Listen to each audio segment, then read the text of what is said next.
You know what would be cool? I would love to have a producer. Listen to this, you guys. I just had a meeting with a young guy. He's just like 18, 19 years old. And he says that he wants to get into acting roles and doing all the dumb shit that we used to do, to survive, I guess.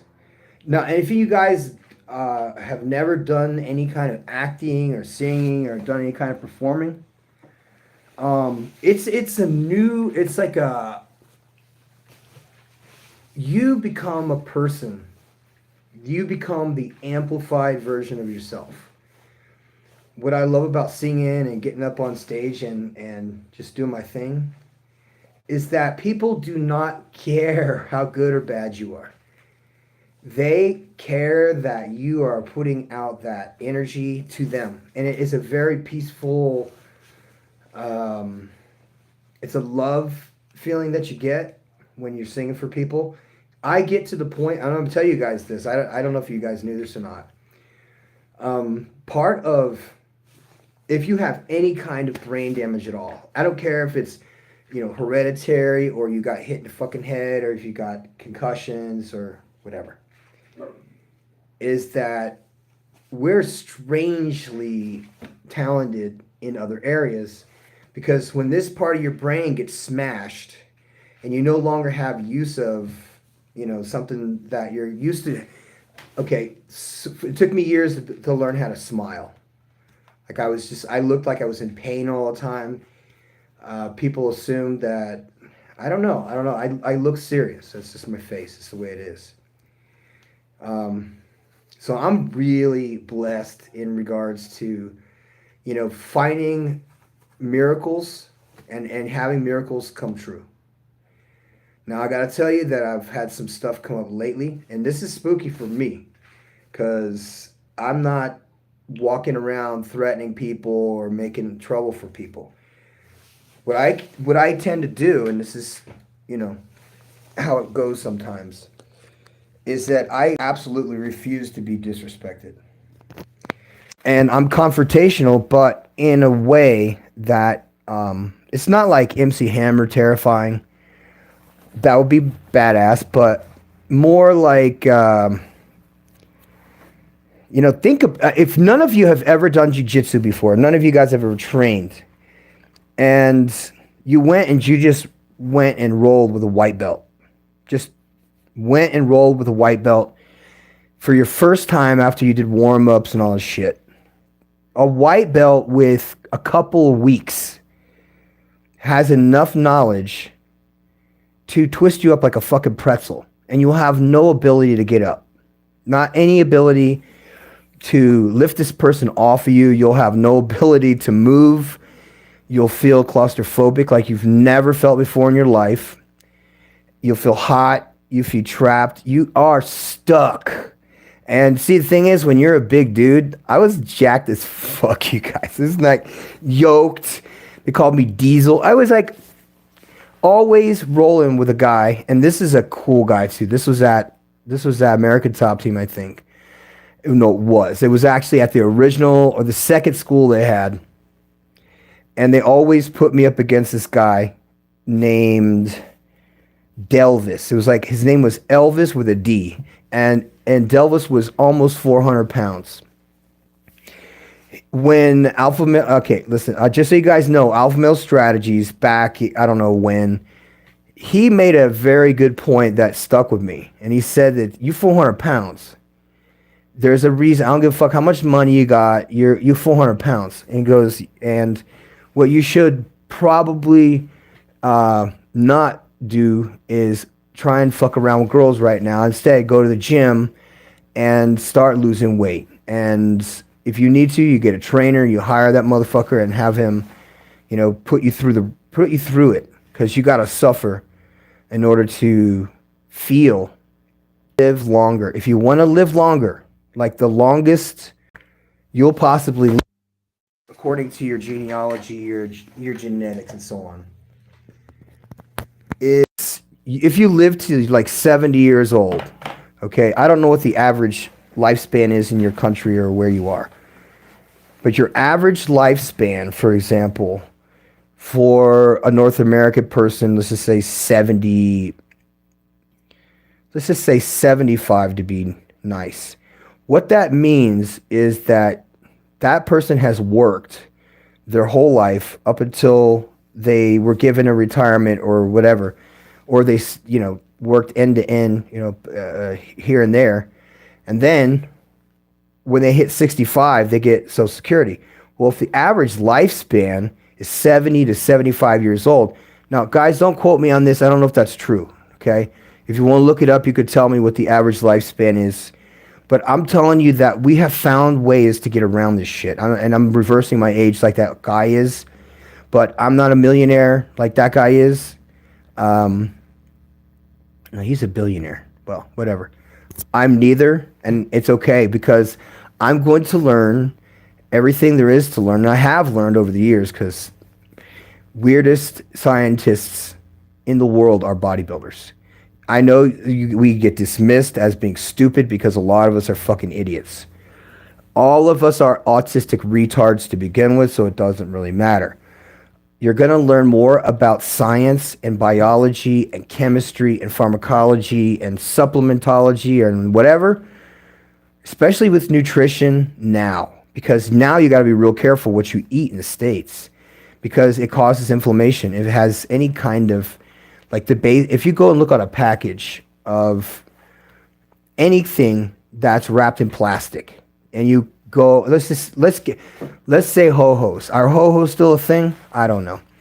Let's say you get a pack of ho-hos and your body is accustomed to taking in junk food all the time. Let's say you drink 2 liters of Mountain Dew every single day.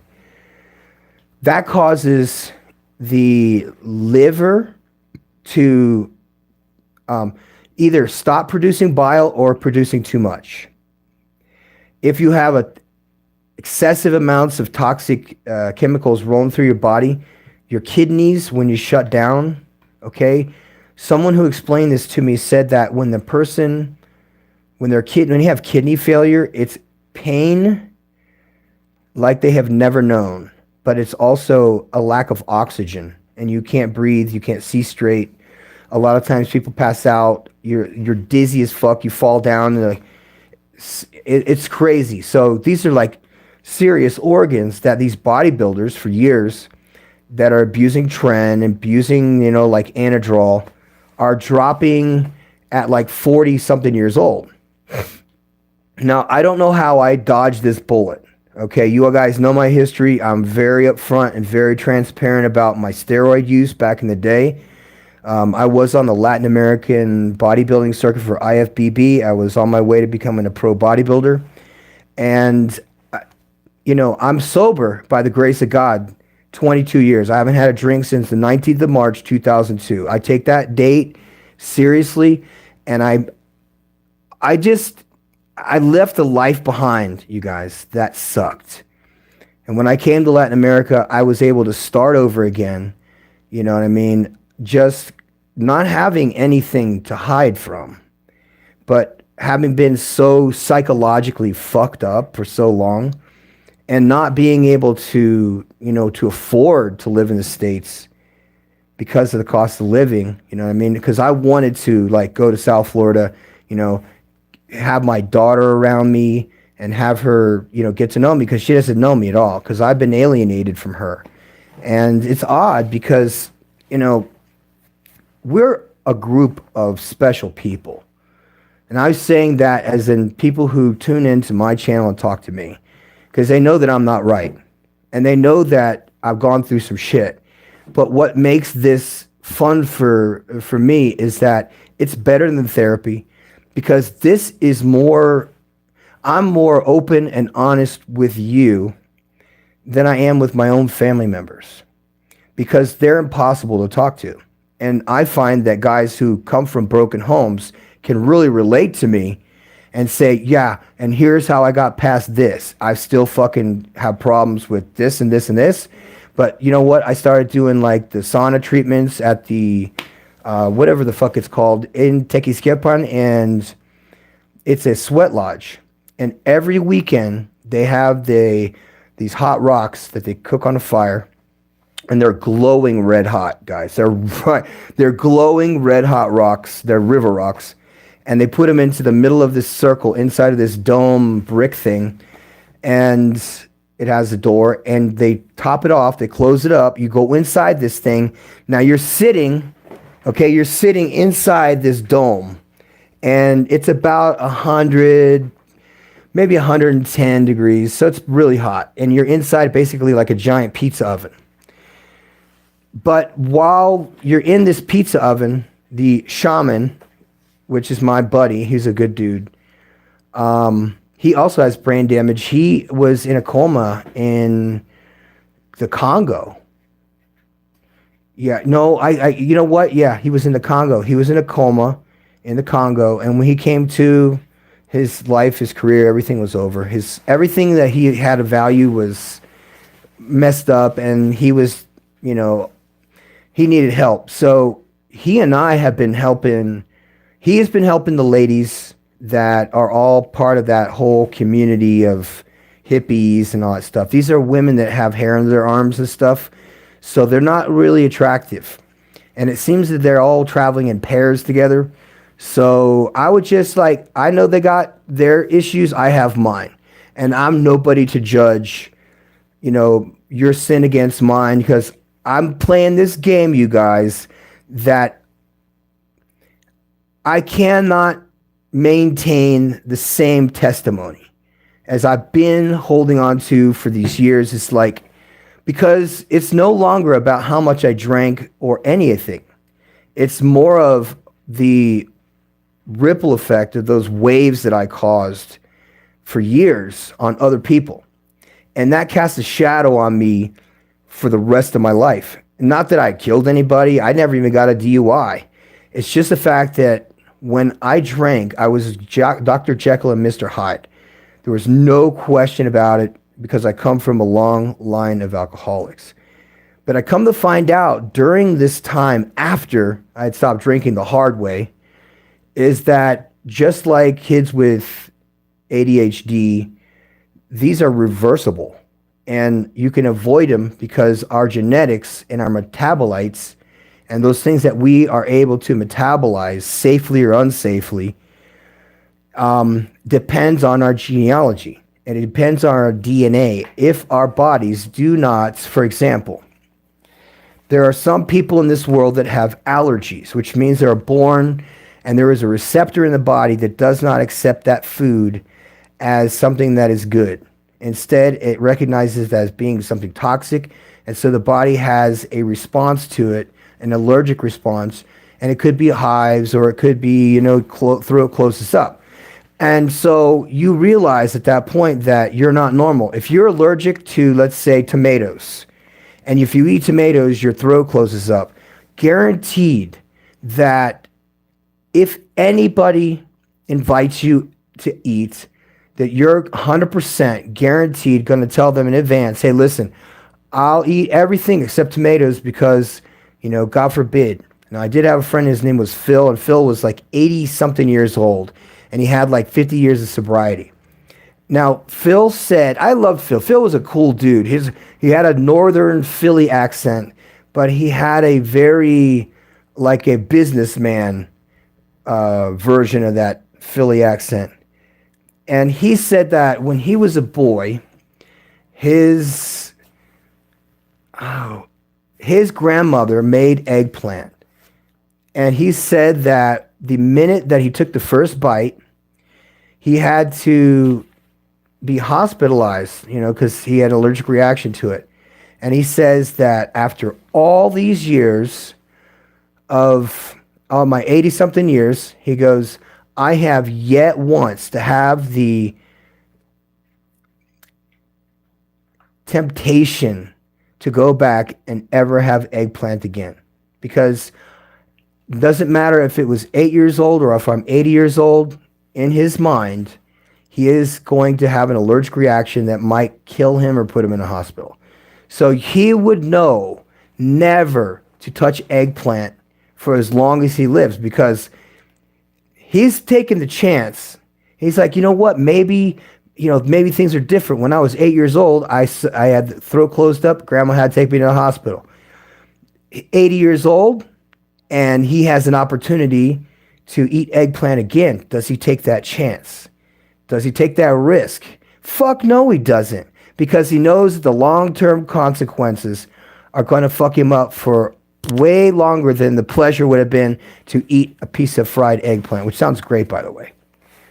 And I broke down that alcoholism is based on metabolism.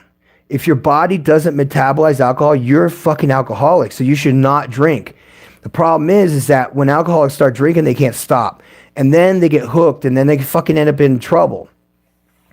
So I found medicine down here in Mexico that is over the counter that you can buy at the fucking pharmacy that actually cures alcoholism.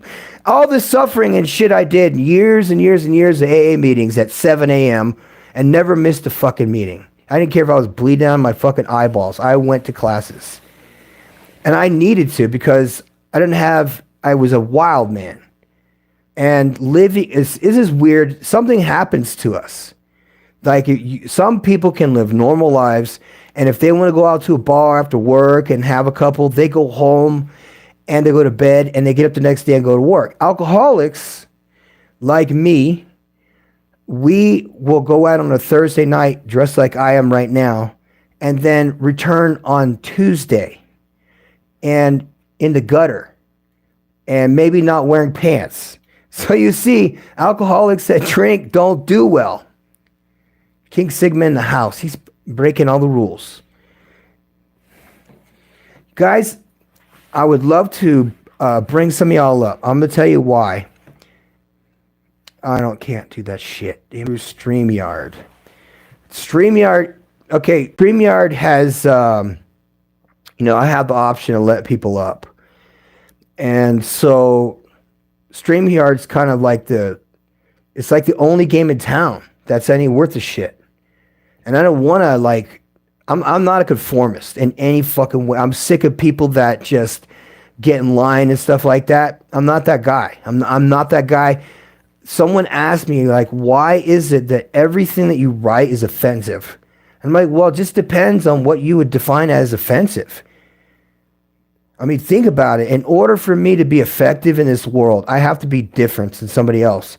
And since I've had this shit happen to me, I'm a goddamn expert on what the fuck happens to people psychologically after you've had a brutal military career, or if you've had a brutal breakup, or if you've had family members have violent shit happen to them or to you.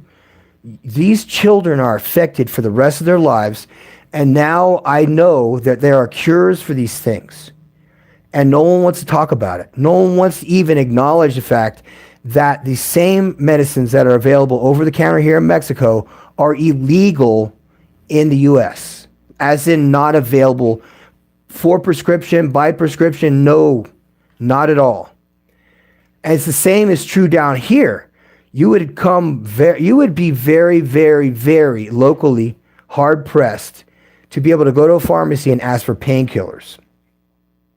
I know, doesn't that sound crazy? You can buy steroids over the counter, sleeping medicine over the counter, but you can't buy antibiotics without a prescription.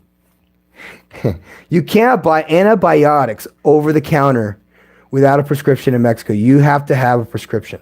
But if you want, what's that shit that everybody's crazy for? Metformin, berberine is like the new replacement now for insulin. So if you guys didn't know that, if you're insulin resistant and you're looking to lose that fat ass weight you can't lose, or you're a driver, you need to get some berberine. Berberine is a natural plant that helps you control your blood sugar, even better than cinnamon does. So if you go to the health food store, buy yourself a big bottle, like 60, 90 capsules of berberine, and start taking it every day, like 3 times a day. And you'll amaze yourself, because what happens is growth hormone is produced as a result. You lose a lot of fat because you're not insulin resistant anymore. And It does something. There's something special about this, and it's a plant. It has a little fruit on it like this. The red fruits. It looks like Christmas decorations. A little plant does. But what I found out is that just researching anti-aging, just researching like, okay, I want to do what these fucking rich people do. All right? I want to do what the really, really wealthy people do that are going to be living till 150 years old. Not that I want to live to 150. I do want to live the best I can for as long as I can and feel great all the time. Now, guys, remember something. I am now 51 years old, and I still wrestle. I still do jiu-jitsu. I still box. I still race BMX like a fucking 12-year-old kid, and jump and fall on my face and break my teeth. So, by the way, that was good. I was on Austin's live stream tonight, and we were talking about getting our teeth done and hair transplants and how much these things cost down here in Mexico. Because some people got money like that and they could go down here and, you know, sign up, do it, get it done, and go back to the States. Cheap. So we're talking about my teeth because remember something is that even though I do all these sports and I have my whole life, I've never had my teeth knocked out because I always wear a mouth guard. So I always wear a mouth guard. So when I'm racing BMX, we don't wear mouth guards. So this time when I jump, and I'm not doing BMX, this is just street with electric scooters. It's fun as shit. It's impossible to be sad on one of these things. I've tried it. I'm serious. Go and ask one of your friends.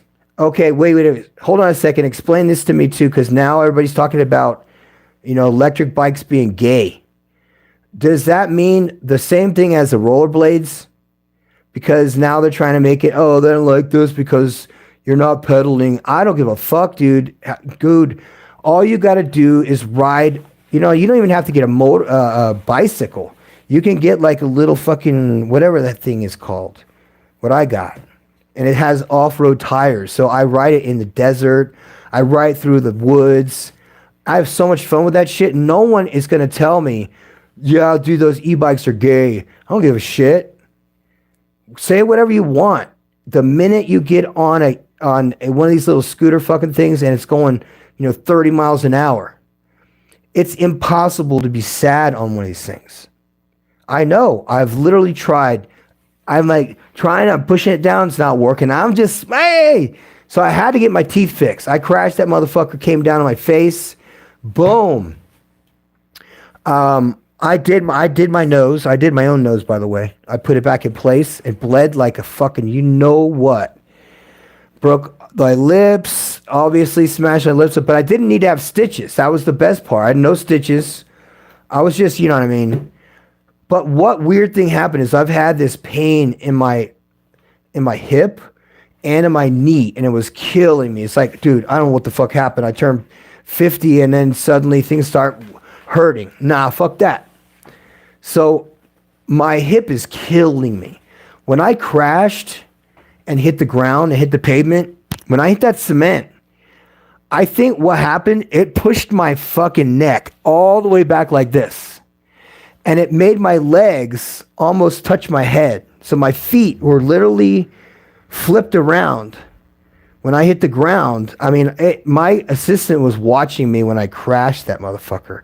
And he was like in shock that I wasn't like, dying or screaming or anything because I had so much blood coming on my face. And my mouth, Jesus Christ, dude, because I have like straight teeth my entire life.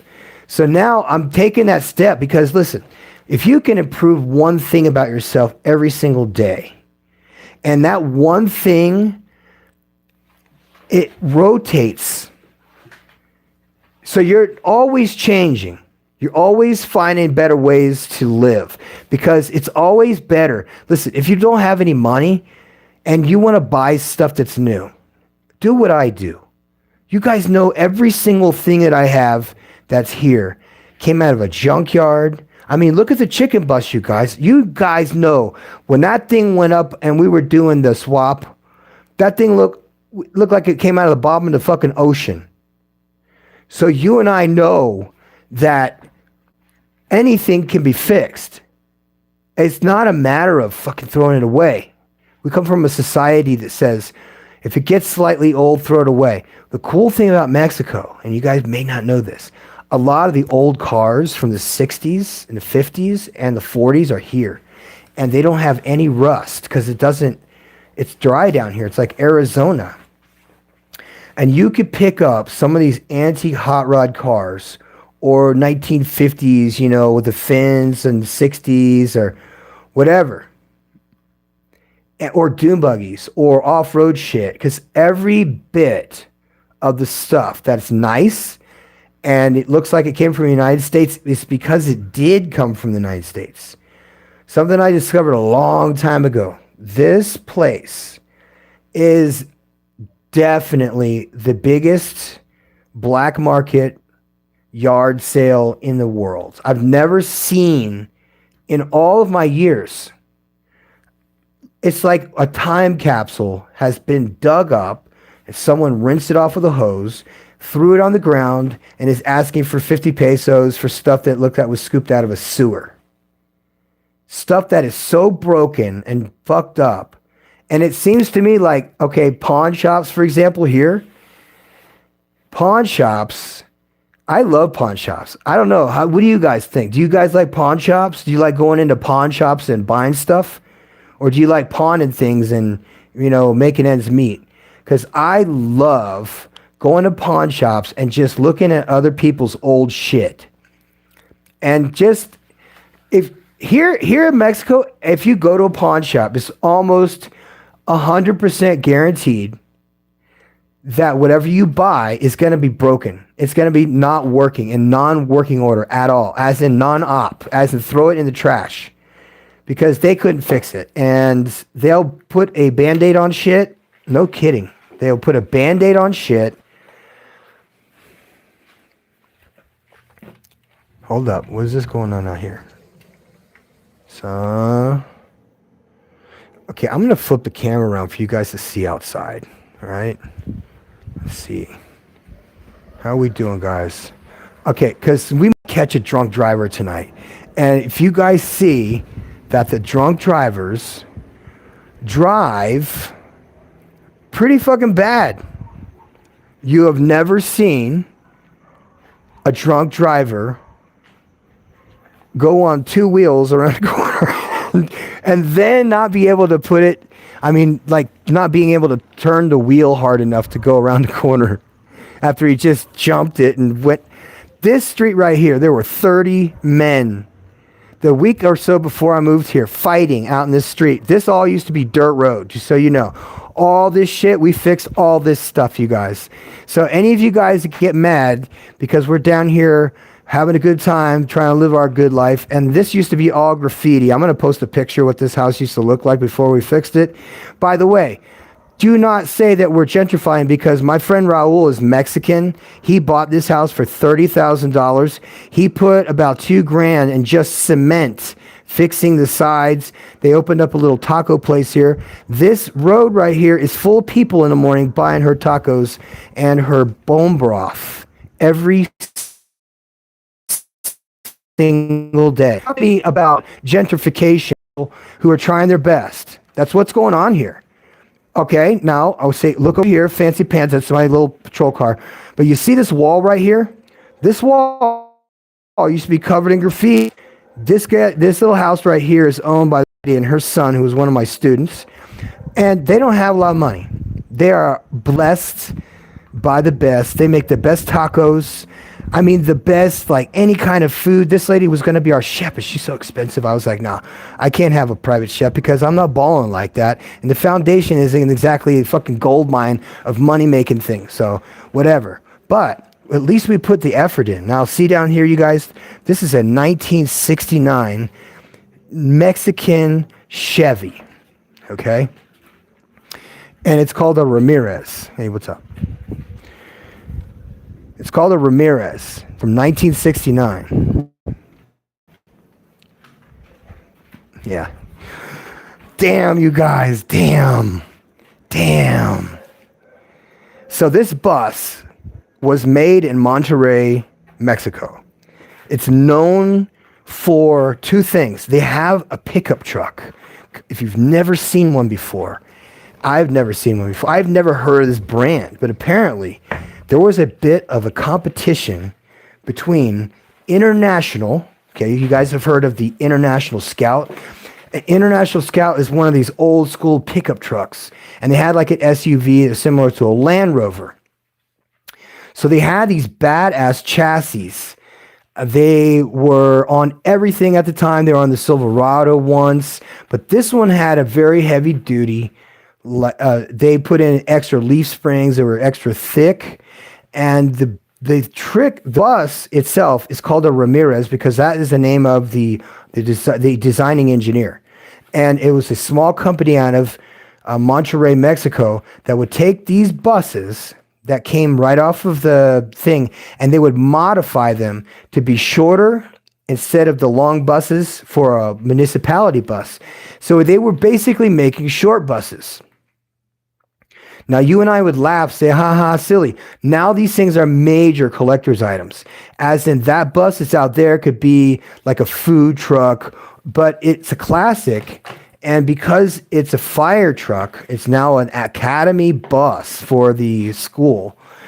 It's now a historical vehicle. So it has antique plates, and it has stuff that's on it, as in, if you guys saw the video earlier, you see that there is actually like the back end of this bus. When my plan is to have either electromagnetics or some kind of an air system that opens and closes doors, unlocks and locks, so that when I pull up to a school, and I'm literally talking to you guys right now about doing this with me, because some of you guys were talking about coming to Mexico. The last few guys that did, you know what I mean? They stayed, and then one guy went to Cancun, one guy went to Guadalajara. Some of these dudes never went back to the States. They just stayed here. They just went fucking backpacking, laptop and a cell phone. One dude got on a bus, 3.5 hours later, he's texting me, oh, yo, just arrived, I'm going to my Airbnb. And that was like 3 years ago. And you know that, okay, the question was earlier, where the prettiest girls at in Mexico? Guadalajara has some fucking stunners. Real beautiful girls. And it's also the hotbed for where they get all the narco novias. So if you do decide to go to Guadalajara, move there, and you decide to go and pick one of the beautiful girls from the herd that has tits and ass, maybe her lips, beautiful baby doll eyes, maybe she has hair extensions, maybe that's your speed, maybe she's completely operated, boobs and butt, the whole 9 yards, if that's what you want. Or you get a homegrown girl that doesn't have any of that. She might be a bit big and fat in the ass, but that's all, you know what I mean? Hamburgers and shit, actually tacos and seed oils. So you could get a nice girl that's not run through, that doesn't speak English, has never been around foreigners ever. So you know what I'm saying? They're not spoiled. But you're going to have to get off the Gringo Tourist Trail and go somewhere else to meet them. So that's what I'm saying. It's like, you know, open this up to you. This is a university, okay? This is not just, you know, a kid's playtime, okay? That's my after school program, and it's the most popular program for firefighters in Mexico at the moment, because I'm inspiring firefighters to open up the doors of every fire department in the country and teaching these kids. And listen, if you just teach kids for 18 minutes a day, every day, all of us, you and I, and any specific craft or exercise or sport or any kind of discipline for 18 minutes a day, that's 100 hours at the end of a year. Then you're more qualified than 95% of the world in whatever thing we decided to do. So we got to keep this information handy, because we've been lied to all this time, saying that the food pyramid is what it is, that when Grandpa gets old, he needs to retire and sit down and sit in his chair and die, smoke and drink himself to death. And some people find that to be okay. I'm not okay with that. I'm not okay with, putting veterans out to pasture, which is what they did to me. And I suggest that if this happens to you, that you keep your medical records and you go see them and say, hey, yo, what's up? Because I did not sign up to get fucked up, even though I knew it was a risk. But that makes no difference. We are all men now, okay? And some of you women too. Some of you women that have got trauma from whatever, okay? You've got to handle that stuff. This is time to be an adult. This is time to really buckle down and be an adult. And I think that we need to start with our conversations. All right? And I'm not going to apologize ever for the way that I talk. This is why people say I talk like a man from 20 years ago. And I'm okay with that because that is how I talk. Now, I don't know if my son is watching, but I decided that's what I'm going to start doing. You see, he may or may not be watching, and I wish he was. I wish that every day that motherfucker would check in with me and go, anything. I don't care if he went on incognito and just said whatever, even if he insulted me. That would be an indication that it's him. And you know what would happen? He would watch my content and realize that, holy shit, my fucking dad is a real dude. They would know. And you know what? By the information that kid's been given, he has no idea. He doesn't know anything about me, you guys. He doesn't know the first thing about me. And he has every right to feel the way he does, because I felt the same way about my dad. But let me tell you what was a nice thing when I did finally meet my sister. This was a real tearjerker because I was not expecting this at all. Now, my sister, her name is Janelle. She is also a singer, and she is in a country rock band, I think in Nashville, Tennessee now. She just had a baby, so I guess I have an uncle. Fantastic singer. She was I was in Aida, which is an opera, and it was by a composer named Verdi. And she was in the Tim Burton version of the same story, which is Aida. Now, I don't know if you guys knew this, but I got stabbed in the back with a spear, right in the fucking back, during an opera, like a live opera in front of thousands of people. And I was dressed like an Egyptian, like a warrior. And we're running up and down the ramps on the stage. And this dude that's behind me, his name was John, is fucking running behind me with a spear. And he's too far away in the first few scenes. So we have to be bunched together and running with these spears. This fucking dumb shit's not even looking. And he's stabbing, literally, he stuck this spear. I mean, it might have missed my kidney by that much.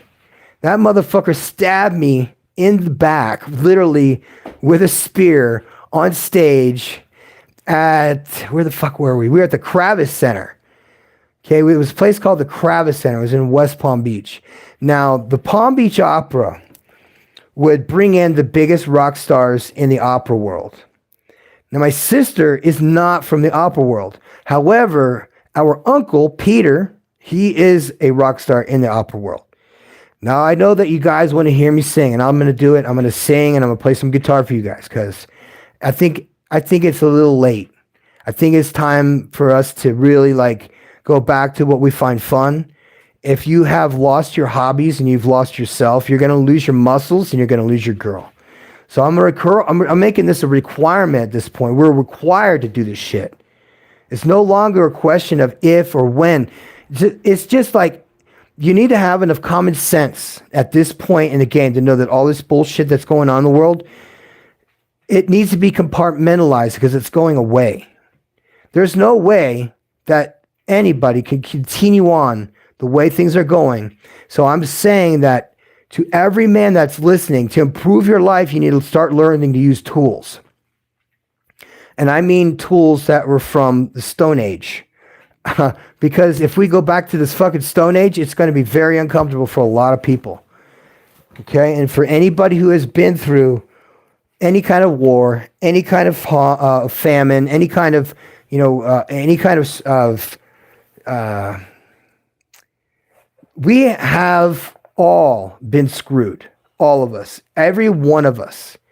And I'm telling everybody now at this point, it's like, try to become, okay, not just become the best version of yourself, but work towards sculpting that guy. Because you got to sculpt, you have to dig in when it becomes real uncomfortable. And I am very comfortable now being uncomfortable. It's just how I've had to learn how to deal with shit. Because I'm not interested in taking any psychotic meds that have any kind of opiates in them or any of the sort. So I'm doing my experiments to try and reverse what has happened. And I've found a couple things that, like I said, here in these pharmacies here. Now, I'm not telling you not to go see a doctor and say, hey, what about this stuff? Does it work? Does it not? What are the risks? So that way you're not taking advice that sounds like medical advice, but it's not, from some guy on the internet. You can easily Google this stuff too. So I'll give you the names of everything that I'm talking about. Okay. So for insulin resistance is the stuff that makes you fat. And you need to get your blood sugar under control so you can intermittent fast for 24 hours and not eat until whenever you want to. And you have to eat a lot. And you only eat once. And then after that, it's like, don't matter anymore. About 3 days into it, you're totally fine. You're totally fine. And by the time that, if you decide to eat at 1 o'clock or, something else, if you eat at 1 o'clock, which is the ideal time, 1 o'clock, maybe 2:30. Sometimes if you have to extend it out, you want to hover that meal that was late. If you're a bodybuilder, like a serious bodybuilder, and you're just trying to lose as much fat as possible over time, you're going to do your cardio in the morning, but you're going to do weights at night. The reason is because you're going to have more calories closer to your workout than you are in the morning with the cardio, because you want to do fasted cardio. It's not running. Okay, there's no running involved whatsoever in doing fasted cardio in the morning. Because if you're using a treadmill, you go on a treadmill and you put it at 15%, like this. And you try to stay erect while walking on it. If you want to really, really get some nice looking legs, then you want to kind of walk with one toe in front of the other. So 1 foot in front of the other, like that. You know what I mean? Heel toe, heel toe.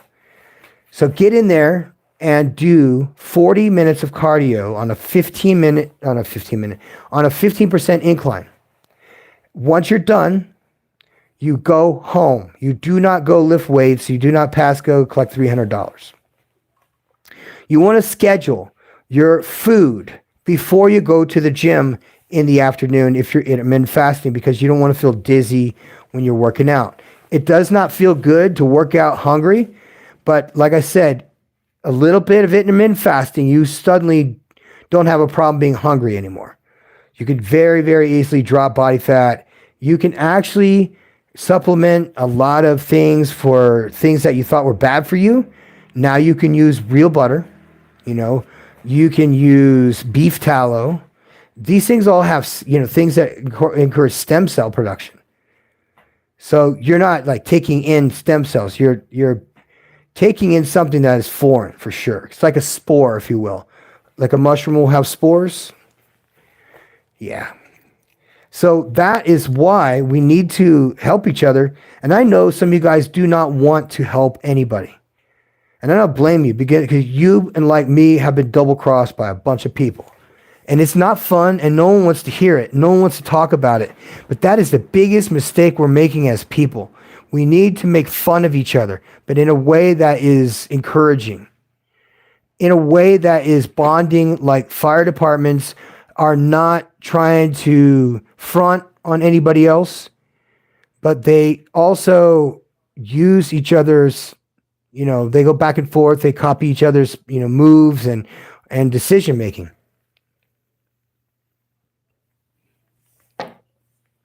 I'm not saying it's bad or good. I'm just saying I see a pattern here. You and I can successfully predict the future. You and I can successfully predict the future because almost like clockwork, we can duplicate any scenario, program it in our minds because our minds don't know the difference between what is real and what is imagined. Our eyes are connected to our brain because they're part of the brain. And then when you see something, you're seeing it in its inverted form. As above, so below. We have a new recruit his name is Pablo. Pablo's a good kid. He's a big kid too. We want big kids. We do not want to have teeny tiny kids. I know, but that's why we have special students. We have specialty teachers for those students. So just so you guys know, basically when I got here, I was told at the very, very beginning, I was not welcome from people that asked me to come here. They told me that they don't want competition. I'm like, fine, there is no competition. Competition is none anyway. No one could compete with what we do, but that's not the point of this. The point of what we do at Firefighters Without Borders is to train everyone to know how to handle an emergency situation. It doesn't matter if you become a firefighter or if you become a paramedic or whatever. You learn these basics. You have control over your fears of every kind. Fear of heights, because we do rappelling. Yeah, we do rappelling off of 40-meter sheer walls. We go down into tunnels. We go down to the old caverns from the old world. There are also a lot of adults that want to participate, but they're a little nervous. So they come, and I'm like, well, listen, here's the deal. You can come and just observe. It looks like something you want to do, then come back tomorrow. Sign up. And just so you know how much these classes cost. Okay, every month, the tuition for the kids is about $75 US. $75 US per child. That covers transport, uniforms, food, all the basics that kids do have to have. Plus the admission to get into the pool. We're going to do high dive or something like that. So we're doing stuff that when you and I were kids, we used to do. When we went to the pool, what'd we do? We went to the fucking high dive, and you went to the highest one and jumped off, right? Didn't you? I know I sure as shit did. So you went to the pool. It didn't matter if you knew how to swim or not, because that high dive was appealing. I jumped out that high dive. I didn't realize that when you jump off a high dive, you could jump in feet first if you want to. But I didn't. I went in head first. I put my arms out straight like I knew what I was doing. I went straight to that pool, and I don't weigh anything at the time. I was like, I don't know how old I was. But I'm down, and then I came right back up. I moved down about 14 feet. It's a big old, one of those big old school death traps from the 70s with these massive, like Olympic-sized pools. And they had like the deepest end on this end is like 14 feet deep. It used to have the hash marks, had like 5 feet, 10 feet, and you could go down there and see the old world down under the water. If you could force your way into one of these caverns, there was a spring that had all the time was having shark teeth come out of a freshwater spring, until one day somebody pulled out one that was like this big and this wide and said, this came out of that spring water over there. And I was like, that's a cool story, bro. I didn't talk to this guy, but that's a good story, bro, because a freshwater spring, it's not brackish water, none of that shit. It's got a 65 million year old shark tooth out of it.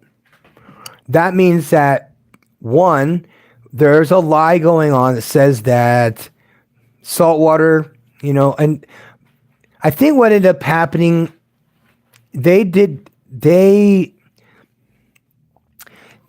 not give 100% deception test. Does that make sense? Deception test. Okay, so it's 2 tests.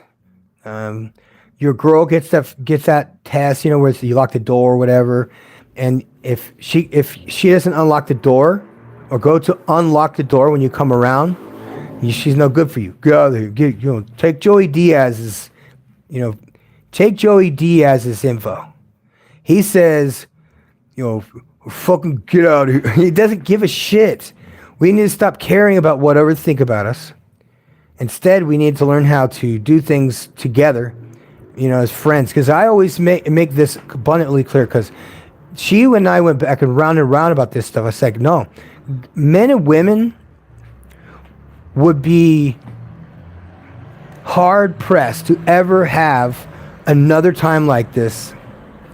Men and women can live together, no problema. Women can write code, they can install cell phone towers. There's a lot of stuff that these women can do.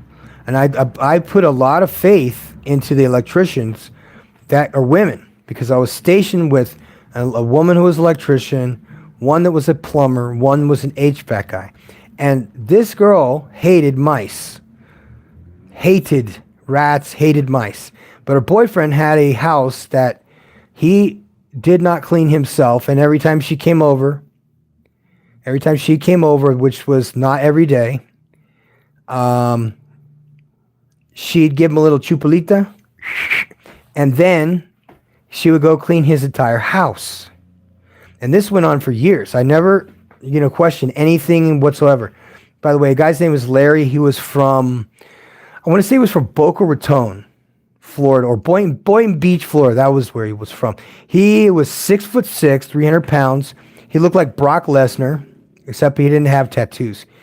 He was a blonde-haired country boy, and he came down to Latin America the first time and fell in love with Latin America in general. So when he told me that he was opening his own ice company, so he wanted my advice on water systems and how to create stuff with water.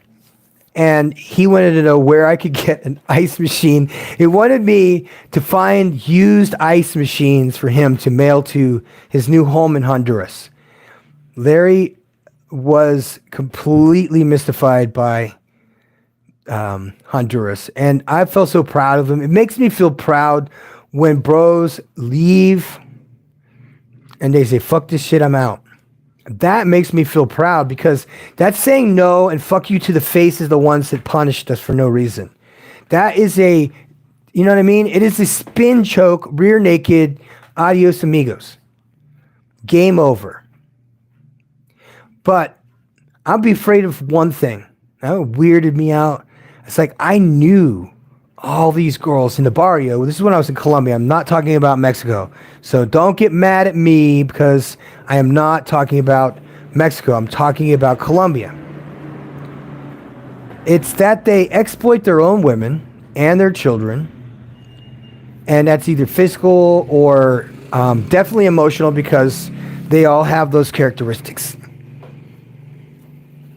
All those characteristics are all the same. So it's, yeah. We're going to be moving soon, and I want you all to tune in and just do me a favor. Just anything when the podcast is over and it pops up on your YouTube feed, I'm going to put the link, so people can watch this. We should consider, how do we fix ourselves as men? And I have a 4-step program that doesn't cost anything, and you can do this shit on your own. It does not cost anything that you have to pay somebody a subscription to do. No books to buy here, but you do have to at least try. Yep. And no requirements, none. And not any requirements. I am in no position, scholastically or otherwise, to even remotely think that I could stand before anyone when I was unqualified to do so. So let's have some fun with this.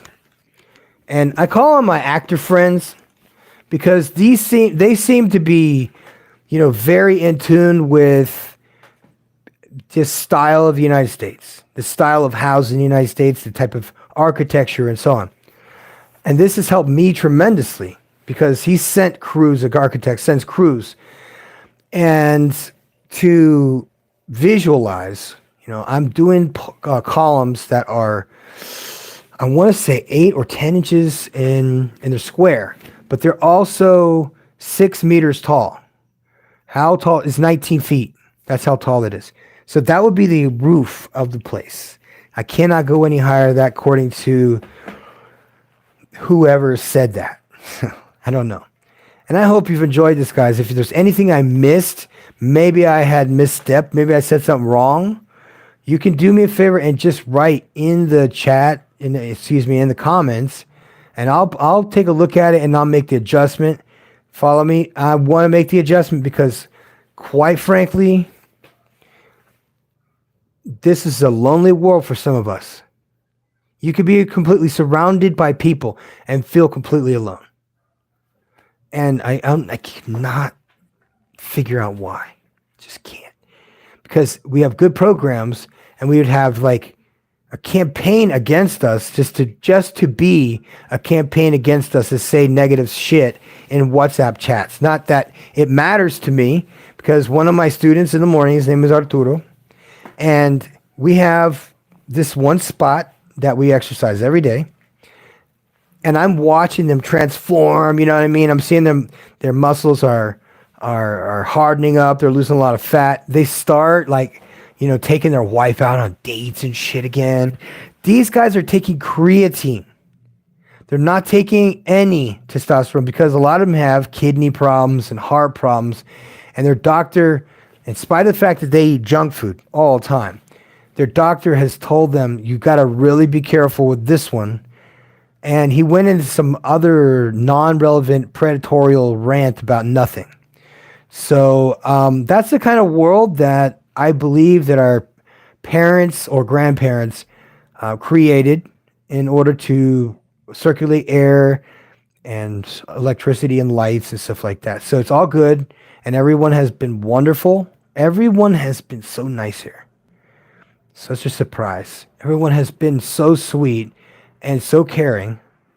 And so, listen, it's hard to do a lot of shit when you're a person like me. You don't make a lot of friends because a lot of people don't like to ride horses. A lot of people don't like sitting around watching Netflix either all day. Pretty sure you're tired of that. So I've broken this all down so that the next time we talk, I'm going to talk about what exactly is a Henry. What is a Henry? And since we all know Kevin Samuels, and you know what I'm saying, he knew that if she said anything, that whole relationship would be over. Because you have to mix that stuff like epoxy. There's no water in it. It's just like gummy. That's it. Terrific. How are my carpenters doing? Everybody in the carpentry industry here? Everybody in carpentry? Woodworking, woodmasters? What are you doing all day? That would be fun to know. But it's okay if it is, and it's okay if it's not. You know why? I'll tell you why. Because we're coming up. This thing is done, is toast. I thank God for my opportunity to at least talk to you guys. It's been good for me. We need friends. We need communication with other friends. We need to have an open channel and somebody willing to call us out for some kind of horse shit that we did back in when. People try to cancel us all the time. Because everything I do for the firefighters here is top of the line. And people are like, you made those uniforms? It's like, no, but I did design them. And the lady put them together and they look terrific. And they're just regular Class A's. So we've had so much fun with this program. If I had let's see, we need to find a couple of things. Okay, we need to generate electricity using air, not wind, air and vibration. Second is using activated carbon is the best solution for anybody's garden because it eliminates a lot of the pests that people are complaining about, which makes sense. And I feel for them, and I'm sorry for ever having moved next door. I love this. This is so good. And if you guys want to practice some jiu-jitsu, you just hit me up. I'll come by your station. I'll do a class, and we'll just have some fun with it. Anyway, I'm the professor. I hope you enjoyed that. Like and share. Like and subscribe, man. It's been good. Adios.